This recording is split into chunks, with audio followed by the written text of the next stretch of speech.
everything's now fulfilled. It's time for me to leave. You must remain here still, but do not cry for me. Share the news everywhere. Hello, bữa nay có bị băng dòng đây ra đây rồi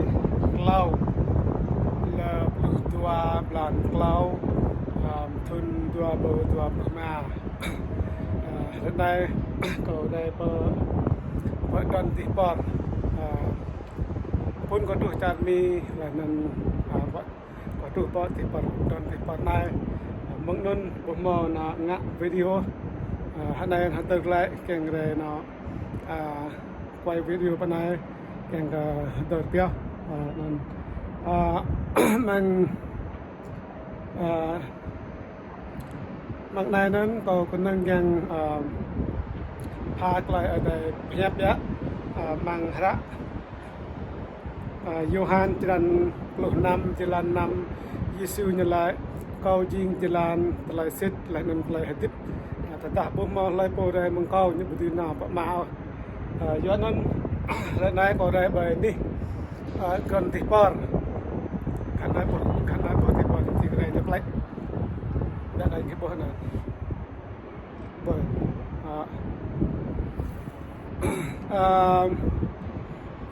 Yesu nya lai tak ping ta bon nau mừng nhô ta budi tu pa mau kayak mang lai ka tihpar tada di tihpar ibu mau nan mang tihpar nai ibu mau du di ibu mau nan ka du di bai tihpar nai ka mau nan tu mut mang tihpar nai yuanan Yesu nyulai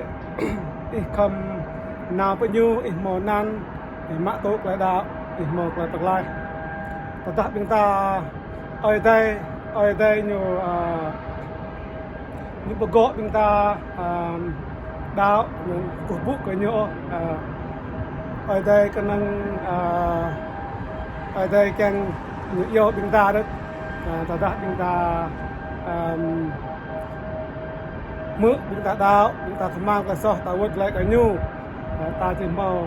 phải bật lại nên ở đây chúng ta chúng ta đạo nhiều khả năng yêu chúng ta lại cái đơn bằng thịt bò này ta tại món ăn để đi món ăn món để đi yêu nên nhá ta không món ăn vừa có một lúc ta này ta chỉ mò 7 năm đại nạn ra này bằng cả Israel đi nhiều prap met ngã sang yang tal clau như chang ngã hàng ngã yang này hàng mò nè nên giờ mạ hàng tra mò này hàng bầu mò này nhiều buh bay menui ta kli ta như lại nun như đạo là sọ bình ta bây giờ ta đạo Giêsu mừng ở đây như bray Giêsu Giêsu đây hàng tra Giêsu như đạo là sọ bình ta hiện nay có cái đôi các bình ta mang đơn tiếp bọt này cái bình ta hadir ta ta mượn vào phép này Giêsu như lại lời mau ăn mang trộm rác lại tiếp nhiều từ lại ta bốc mau ăn ta bốc mau lại bật lại ta đi tiếp bọt mau ăn cái đi bốc mau ăn bốc đi tiếp bọt nhiều bốc mau tu và chờ mắc bên ta chạy chặt thì không mò ăn mắc non ít mò nên do coi nước ta này Daniel những buộc chúng ta tiếp nước nào tức còn chẳng mang bình y vứt lại cái ở đây ta nghĩ cả một màu đào bữa nghĩ đào Giêsu zoom nhô ra là sọ bên ta nên ta đi mò lại tiếp ta đi mò ăn bên đường rác lại tiếp nhiều chát Israel như cái ngã yang mò như này năng ai bài thun dua baju này bài thun dua baju này ta bắt thấu haget play di tu kat binta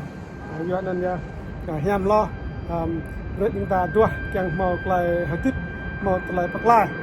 nun còn nun có bình vi bằng mình ở đây như chẳng vi bằng chúng ta lại bạc lai biết ta po rua ở đây nhưคนนึงyêu mà ta được như bồ gọ chúng ta đã còn như nào bọn mình nhiều mà như yêu chúng ta chẳng ta mang là sọ chúng ta đã còn nhiều nun ở đây nhiều chẳng có chúng ta đạo như ra là sọ chúng ta như thì bờ gọ bờ chúng ta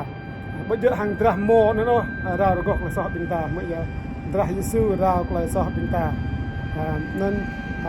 có càng là phải biết nên chỉ mang ra Yohan jalan 56 jalan 6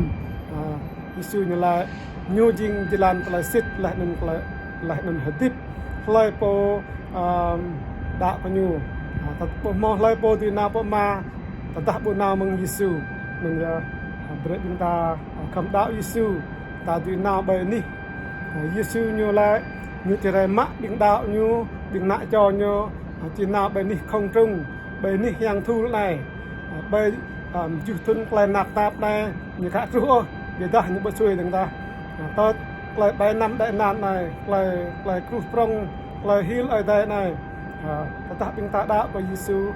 chúng ta mau lại tiếp lại chúng ta nút noa lại non yang rạ thâu của chúng ta bằng đó bây giờ Giêsu như chia ra mắt chúng ta rất cảm ơn ba đứa chúng ta bây này không rung ta một lại tiếp ta bao kén ở đó lại về lần này ta bao kén ở đó lại về lần tân này tiếp mang nút cana nằm mất như về lần chúng ta kén mà mau lại lại nào bây ní không biết thằng đó không biết thằng bây ní khoai yang nên cầu giao vi văn lại phá phép này bọc phép ở đây riêng nhiều phép trong cầu càng phá trong cái bên kia càng các bên kia thâu tại mưa lại bộ sọ cầu chúng ta Giêsu như đây những bộ bạc cầu tại mưa những bộ máu đạo làm cái sọ ít bù ta cầu thâu có bờ ruồi rồi có những câu sọ về nắp ở đây bởi vì Giêsu như tuần thế này nên cầu dư lah chun gak mengunai yang ga binta hadir tadah tadi tihbar ta kam mo nan ta berdiri binta yang nau bai ni khung tung Yesu rai mak binta kam mo đạo penyu binta kam mo klai penyu bo mo lai po klai binta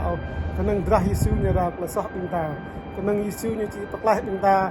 meng telai ram rai prong chi tuh penap nai nên có baju kelai ở đây nên những cái lăng tihpar kan ya lak thun có re tihpar pe na den tihpar này mới tru lưu tự dòng ta như tru bằng này mình nên còn chữ tầm này chẳng mang mưa thâm nhập from những phần nắp đơn yêu lại với co càng gặp từ nhằm từ dân lưu là nên có từ pha bọc phép ở đây có những ý dân nên nắm chúng ta tuy khu yang sát nắm chúng ta đạo yang chữ nắm chúng ta đạo yang ia chúng ta đạo chân Giêsu như po bậc lại chúng ta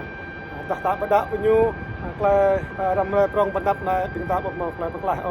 câu càng câu là mình rim cho những ý một lại bậc lại còn chữ đợt này bên cà phê bang mấy đọ nhàm hello rồi này tháng 3 ngày 12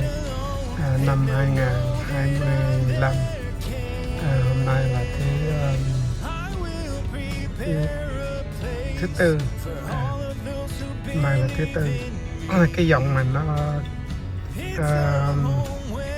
tại 2 ngày vừa rồi á cái lạnh rồi xong đó rồi như là mình khách khô sao hôm nay thì mình đi cho bác sĩ của mình khám để cho thuốc tại vì mùa này là mùa spring mấy cái bông hoa đó nó ra đời rất là nhiều luôn cho nên là mình không may mắn là mình sẽ bị ho nó dị ứng đó. Thì hôm nay mình trưa khoảng 12 giờ rưỡi mình mua đồ ăn Chick-fil-A. Cái đồ ăn này là Chick-fil-A. Chick-fil-A là cái này. Cái này là khoai tây, cái đó là khoai tây, còn khoai tây là mình phải ăn với ketchup. Đồ ăn của mình bây giờ là gì? Thịt gà, chicken club, để anh chị em coi nè. Này là chicken club, waffle fry and drink. Cái này là 12 đồng, 12 đô đó. Đó là giờ ăn trưa của mình. Này nhằm bằng nhằm nước này, khoai tây này, này giờ ketchup, bì bằng này plus đua đâu bằng rầy. Sáng nay là nhiều Chick-fil-A. Chick-fil-A này như bọc mừng rầy xa được rầy nằm rầy dư nhưng mà bọc và cả bình sáng bằng họa này là như gà bình đào rầy dư nên nhiều màu bọc. Cái này cả nhau Ngà lu này blan cloud lo tua I'll send my spirit soon to teach you what you must know, to guide and comfort you. I'll return like a bolt of lightning flashing. I'll return like the sound of thunder crashing. Every nation will finally behold my honor, power, and strength. They'll see the glory that is mine alone, and they'll know that I'm their king. I will prepare a place for all those who believe in me. It's a home where you stay close to me for all eternity. I'll return like a bolt of lightning flashing. I'll return like the sound of thunder crashing. Then every nation will finally behold my honor, power, and strength. They'll see the glory that is mine alone, and they'll know that I'm their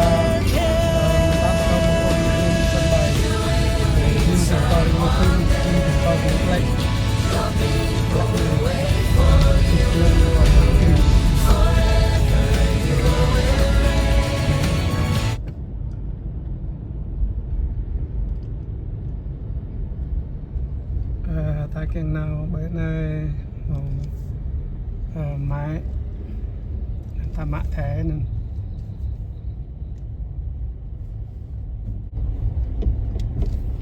mẹ mạ thế này.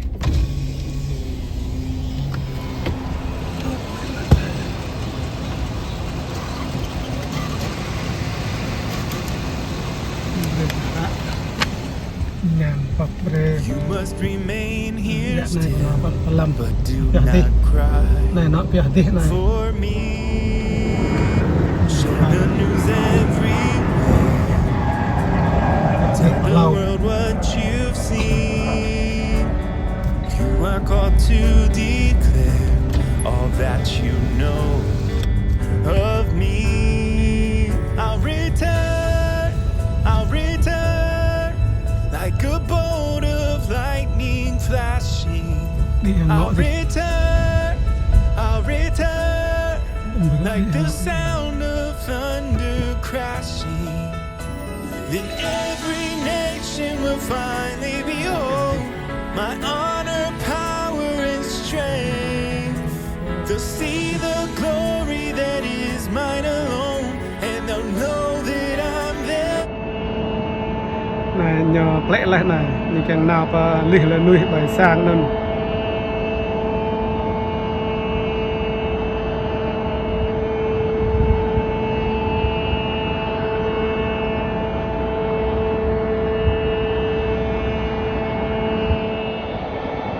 này thì còn nhờ thì lẽ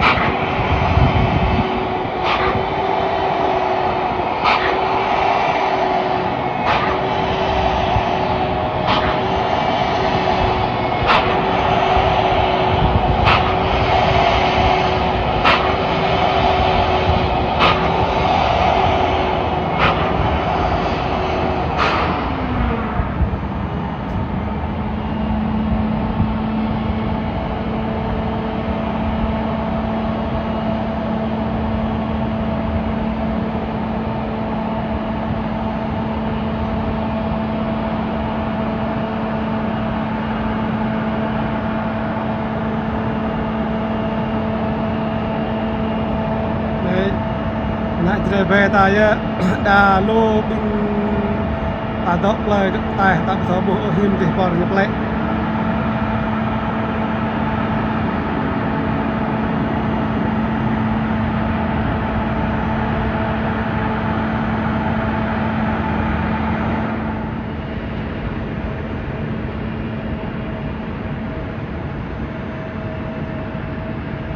di parmi na ro ang tablo tangwang bataran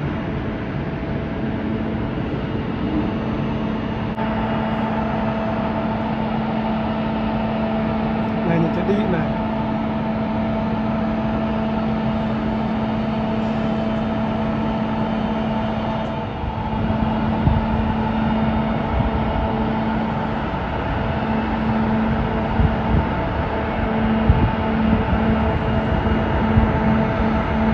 đó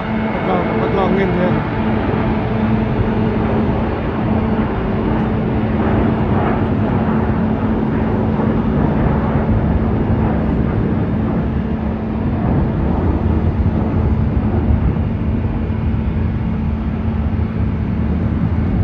con nâng này klo pa put một tệp lăng klo pa put một tệp lăng này nhập lệ nhập rôn này này tệp para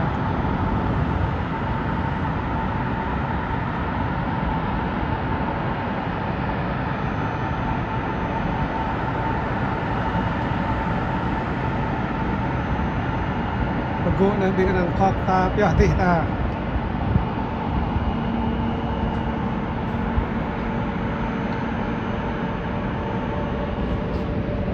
được ở đây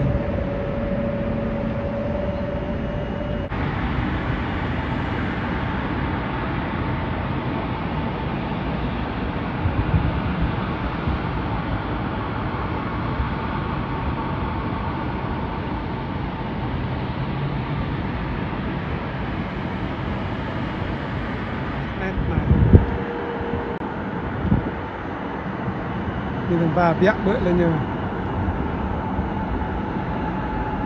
như thế nào lại răng hiện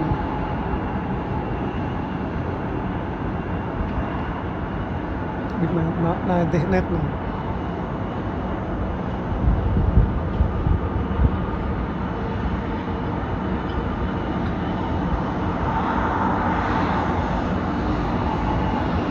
yang ini langoi juga ke nak JPTA ta số bộ giữa nó hiểm đang lại tỉ par nên hiểm sân như hiểm lan như plate hiểm như nào vì nó đẹp lăng đang đây lắc cọ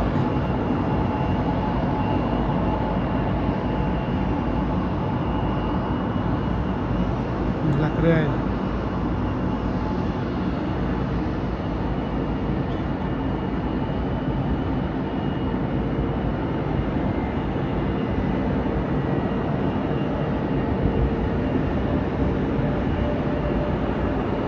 nó cái cây nó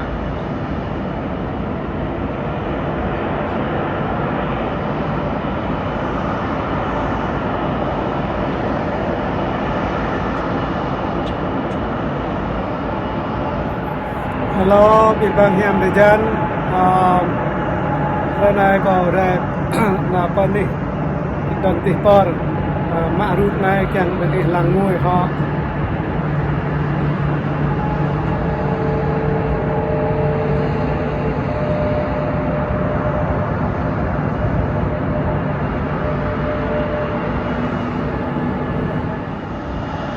đà nào đà lẹ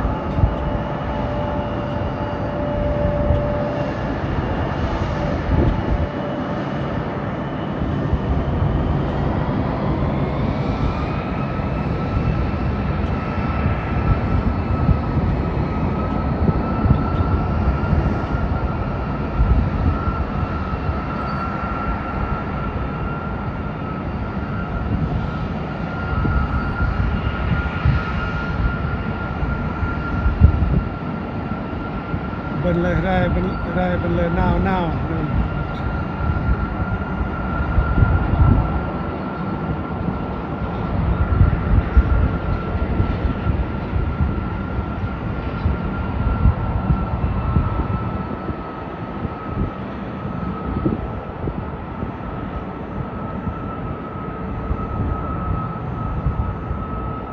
prong những dạng buồn làng ác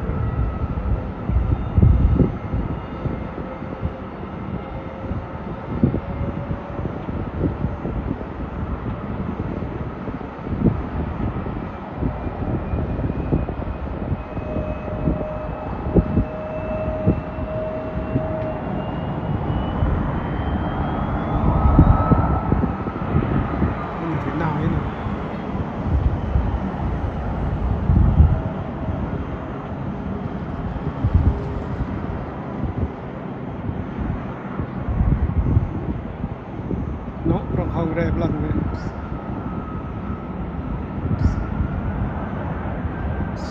đi ném bầm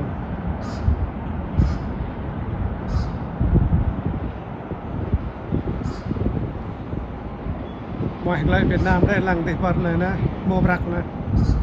ta phải mô bạc lại ngồi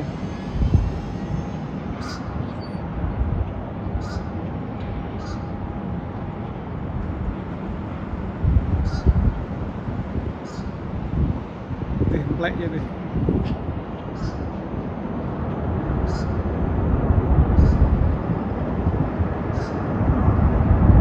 ok tôm lên nha để càng mình ủng hộ người làng ngồi